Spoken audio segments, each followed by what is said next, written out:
Antes de mergulharmos no assunto de hoje, é crucial entendermos que o conceito de anjos varia entre as diferentes tradições religiosas ao redor do mundo. Embora muitas crenças compartilhem a figura dos anjos em suas doutrinas, cada uma apresenta suas próprias interpretações e nuances. No vídeo de hoje, nos concentraremos especificamente na visão cristã dos anjos, com foco ainda mais preciso no catolicismo.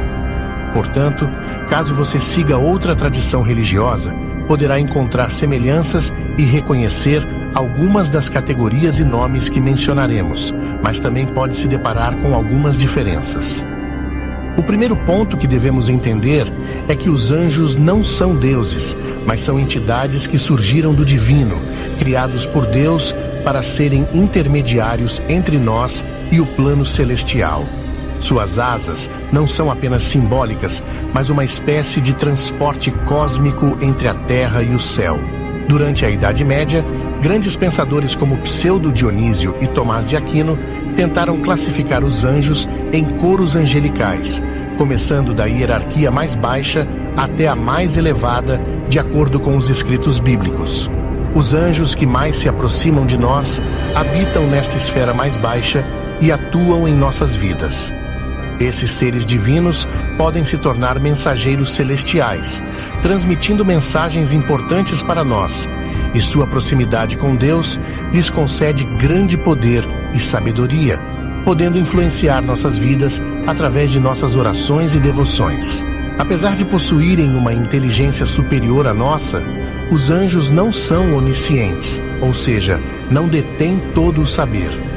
Eles se mantêm em proximidade a Deus, sempre prontos para estender suas mãos em auxílio à humanidade. O número exato de anjos é desconhecido, mas o livro do Apocalipse nos oferece uma pista, sugerindo que existem milhares deles. Os anjos são misteriosos. Eles não nascem, não morrem, não se reproduzem e não têm um corpo como o nosso, mas ainda assim podem assumir uma forma humana. Eles desafiam a lei da física que conhecemos hoje, pois não possuem peso, altura e até mesmo o tempo não se aplicam a eles. Sabemos apenas que eles têm estado conosco desde a aurora da criação. Vamos agora nos aprofundar nos anjos da guarda, nossos companheiros mais íntimos. Nomeados por Deus, eles nos protegem e nos guiam desde o nascimento até a morte. É comum acreditar que cada um de nós tem um anjo da guarda pessoal, um guardião espiritual que nos protege contra perigos físicos e espirituais e nos guia pelo caminho correto. Eles podem estar em uma posição hierárquica inferior em relação a outros anjos, mas sua dedicação e orientação para nós, humanos, é inegável. Muitas vezes fornecem sinais de alerta quando percebem perigos iminentes. Já sentiu aquela intuição de que algo ruim poderia acontecer? Pode ser o seu anjo da guarda tentando alertá-lo. Você provavelmente já ouviu falar do arcanjo Miguel, uma figura possivelmente ainda mais conhecida do que nossos anjos da guarda. Os arcanjos, de fato, têm missões designadas por Deus que ultrapassam a compreensão humana. Miguel, particularmente, é um nome familiar, o único ser na Bíblia que é efetivamente chamado de arcanjo. Permita-me agora compartilhar uma passagem da Bíblia em Judas. Capítulo 1, versículo 9, cita Miguel como arcanjo. Quando o arcanjo Miguel discutiu com um demônio, ele disputou o corpo de Moisés e não se atreveu a fulminar contra ele uma sentença de execração, mas apenas disse: "Que o próprio Senhor te repreenda." Outro arcanjo, Gabriel, é frequentemente visto como o principal mensageiro de Deus, como quando ele anunciou a Maria que ela seria a mãe de Jesus.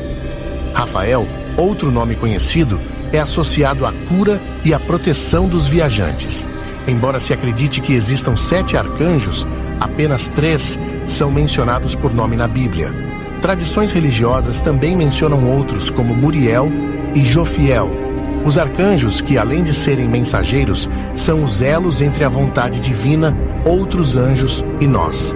Frequentemente retratados como guerreiros celestiais, os arcanjos são os líderes da batalha contra as forças do mal, mantendo as trevas à distância. O universo angelical é vasto e diversificado.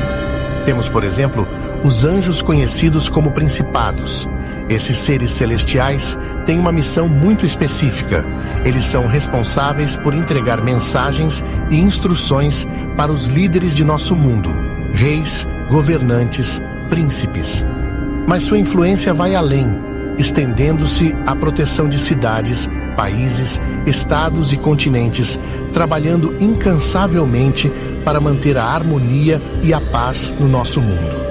A presença dos principados é atestada várias vezes nas Sagradas Escrituras. Por exemplo, no livro de Daniel, o anjo Gabriel fala sobre o príncipe dos persas e o príncipe de Israel. Esses anjos desempenham um papel crucial na implementação dos planos divinos e, juntamente com outros anjos, trabalham para proteger a humanidade e manter a ordem no universo.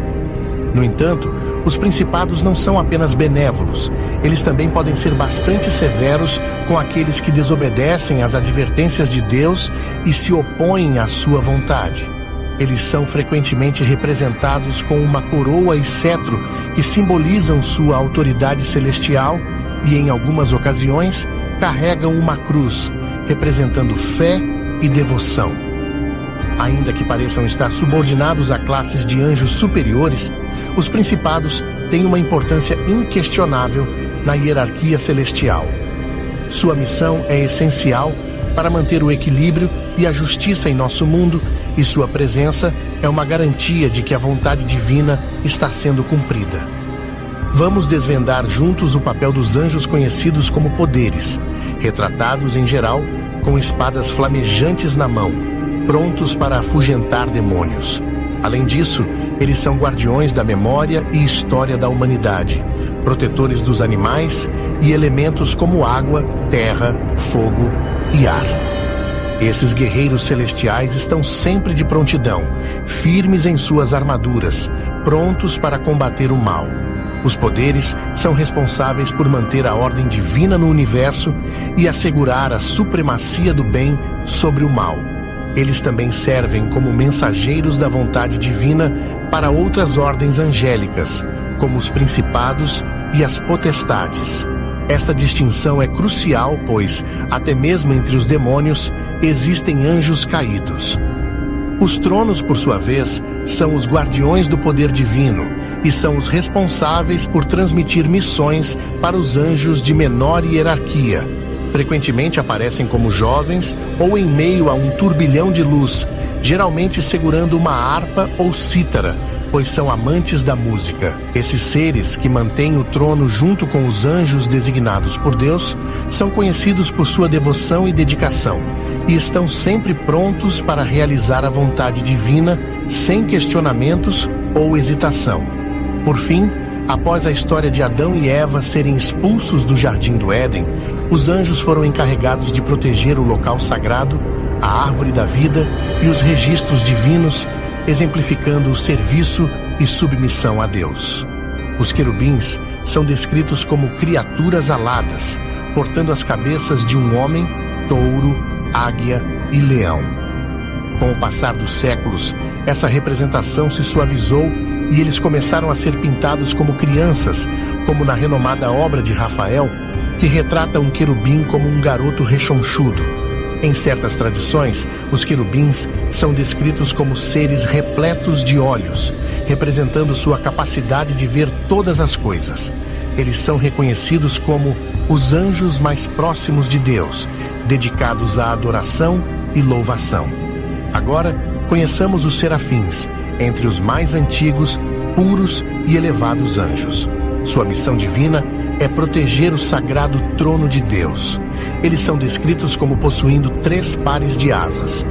Um par para cobrir o rosto, evitando olhar diretamente para a divindade. Um par para voar e um para cobrir os pés. Alguns textos afirmam que, em vez dos pés, essas asas cobrem a região genital, simbolizando sua natureza assexuada. Seu nome hebraico, serafim, significa aquele que queima, e por isso, geralmente são representados em chamas ou com um brilho prateado. Um exemplo de serafim é o Metatron, conhecido como o escriba de Deus.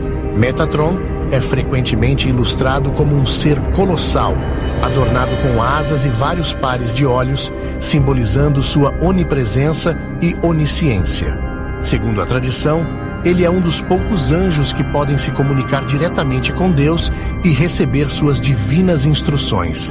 E que tal o Leviatã, o monstro do oceano, retratado como uma cobra gigantesca? Ele também é considerado um serafim, embora seja um anjo caído. Se você gostou